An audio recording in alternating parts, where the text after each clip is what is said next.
You have sort of a signature. Tell us about the pin you're wearing today and why pins are so important to you. Okay. Well, the pin I'm wearing today is actually Prague. I got it at a flea market in Prague. Oh, yeah. And it's a view of the castle, and so I thought it was appropriate. But I have to tell how this all began. I would not have this great pin collection if it hadn't been for Saddam Hussein. And Okay. Okay. So what happened was that I went to the UN in February '93. It was the end of the Gulf War, and the ceasefire had been translated into a series of sanctions resolutions. And my job was to make sure that the sanctions stayed on. And so my instructions were to say perfectly terrible things about Saddam Hussein constantly, which he deserved. He'd invaded Kuwait. So all of a sudden, a poem appeared in the papers in Baghdad, comparing me to many things, but among them, an unparalleled serpent. And so I happened to have a snake pin, and I wore it when we were dealing with Iraq.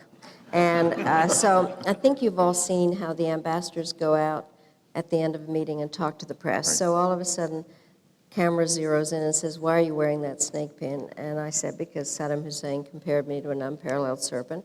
And then I thought, well, this is fun. So I went out and I bought a bunch of pins, all costume jewelry, that in fact would depict what I thought we were going to do on any given day. So on good days, I wore flowers and butterflies and balloons, and on bad days, a lot of insects and carnivorous animals.